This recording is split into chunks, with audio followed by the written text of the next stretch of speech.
안녕하십니까. 민중당 대변인 신창현입니다. 국회 진출 공세 조항을 폐지하기를 촉구하는 노동당과 민중당 양당의 합동 기자회견이 있겠습니다. 먼저 오늘 기자회견에 참석하신 분들을 소개해드리겠습니다. 나도원 노동당 비상대책위원장님 참석하셨습니다. 이상규 민중당 상임대표님 참석하셨습니다.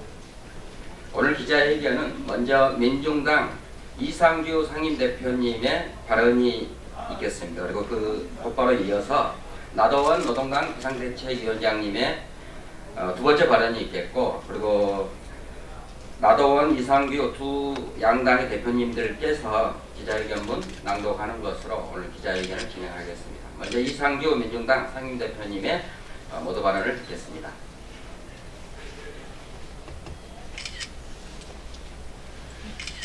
네, 민중당 이상규입니다. 사람 위에 사람 없고 사람 밑에 사람 없습니다. 네, 모든 인권은 동등하게 존중받아야 하는 것이죠. 참정권 역시 마찬가지입니다. 국민들이 행사한 한 표 한 표가 불공정하게 개정된다면 이것은 잘못된 정치 구조입니다. 지금 정치개혁 특위에서 여러 논의를 하고 있지만 3%라고 하는 이 진입장벽을 두고 있는 것에 대해서는 전혀 논의조차 되고 있지 않습니다. 정개특위에 참여하고 있는 각 정당들에게 엄중히 촉구합니다. 자기들이 현재 서 있는 그 곳에서 자기들의 이익을 먼저 생각하지 말고 전체 국민들의, 전체 유권자들의 동등한 참정권에 대해서 원점에서부터 다시 검토해 주기를 엄중하게 촉구합니다. 네, 이상입니다.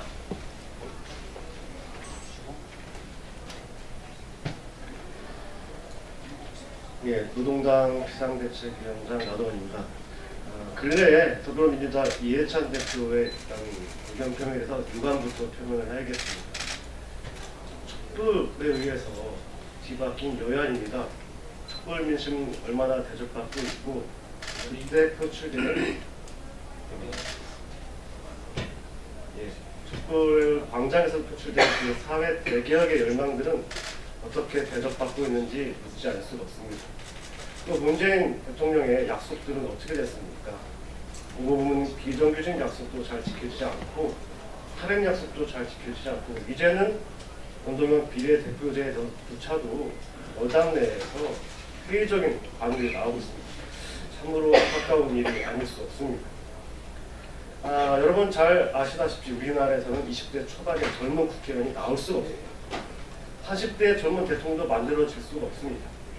선거 연령 제한 때문이지 않습니까? 근데 공세조항 3%는 도대체 무슨 기준입니까? 5%가 아니라 3%인 이유는 무엇입니까? 국회에서 5석이 아니라 3석이, 3석에는 5석인 이유는 또 무엇입니까? 도대체 이건 싸른 국민들이 대주는데 가학관 주인들 마음대로, 자기들 마음대로 떡주무르고 있는 그런 정치 제도인 것입니다. 이래가지고는 민의가 제대로 반영되지 않습니다.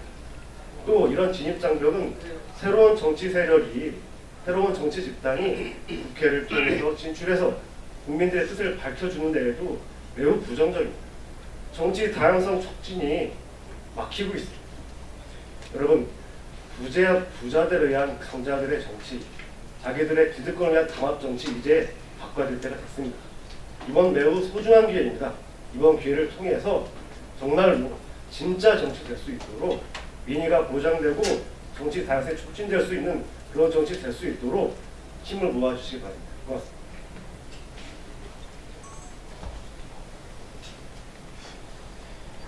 예, 기자회견문 낭독하겠습니다. 오늘 국회 정치개혁특별위원회는 오후 2시부터 정치제도 개혁 관련 공청회를 열 계획입니다. 현재 국회에는 연동형 비례대표제를 근간으로 하는 5건의 공직선거법 개정안이 발의됐으며 여야가 연말까지 선거제도 개편안을 마련하기로 합의함에 따라 연동형 비례대표제 도입에 대한 기대가 어느 때보다 커지고 있습니다. 현행 승자독식 소선거구 체제에서는 유권자가 행사하는 한 표의 가치가 똑같이 인정받지 못합니다.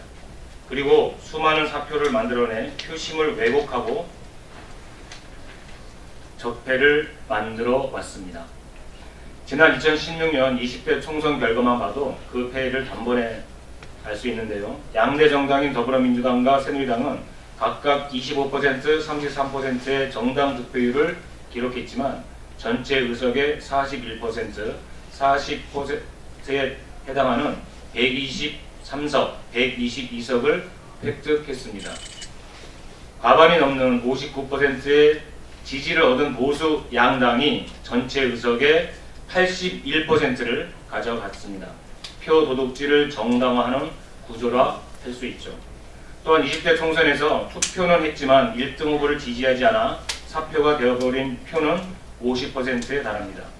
유권자의 절반이 투표하고 그 가운데 절반의 표만 의석에 반영되는 구조.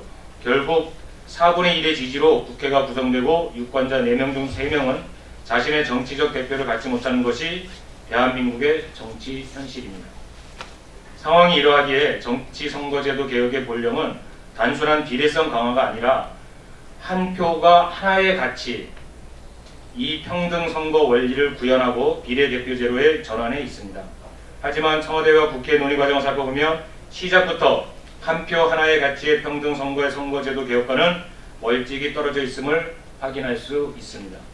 무엇보다 소수 진보 정당에 대한 지지표를 사표로 만드는 현행 선거제도와 거대 보수 정당의 우회 독점 구조에 대한 개혁 의지를 어디에서도 찾아볼 수 없습니다.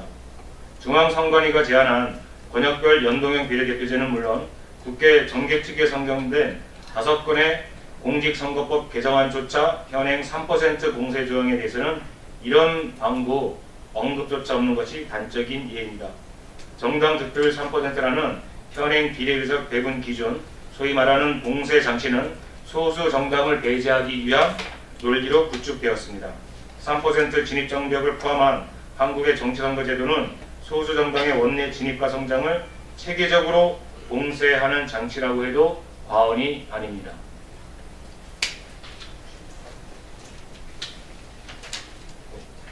세계에서 유례를 찾을 수 없는 높은 선거 기탁금제도, 거대 정당에만 특권적으로 배분되어 정당대로 재상증식 수단으로까지 변질된 국고 보조금 제도, 선거 연합정당과 지역당의 불업, 자유로운 정당 활동과 시민의 정치 참여를 막는 온갖 규제들과 함께 정당 득표율 3% 봉쇄 조항은 소수 정당이 뛰어넘기에 높은 장벽으로 존재하며 한국의 정당 구도가 보수 진보 구도로 제대로 자리를 잡는 것을 가로막고 있습니다. 사표를 막는 평등선거 제도로서 비례대표제의 취지를 살리기 위해서는 현행 비례의석 배분 기준인 정당 득표율 3% 이상 또는 지역구 5석 이상 대신 의석수분의 1%로 하여 보수 정당에 대한 봉쇄 조항을 사실상 폐지해야 합니다. 현행 300석 의석수 기준이라면 정당 득표율이 300분의 1 이상인 정당은 1석의 의석을 배분받는 것이 사표 없는 비례대표제의 기본 취지입니다. 최근 언론 보도에 따르면 이해찬 더불어민주당 대표가 문재인 대통령의 공약이었던 연동형 비례대표제에 대해 받아들이기 어렵다고 밝혔다고 합니다. 이 대표의 발언으로 기득권을 놓치지 않으려는 더불어민주당의 속셈은 보이콧으로 일관하는 자유한국당과 다를 바 없다는 게 드러나고 있습니다. 거대 정당들의 이해관계를 인정하려고 하면 제대로 된 선거제 도출은 불가능합니다.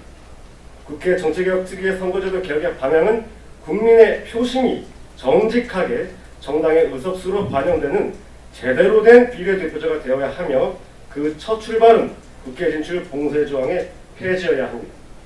노동당과 민중당은 국회 정치개혁특위가 올바른 선거제를 도출할 수 있도록 감시와 비판, 싸움을 멈추지 않겠습니다. 2018년 11월 21일 노동당 민주당 고맙습니다. 네, 감사합니다.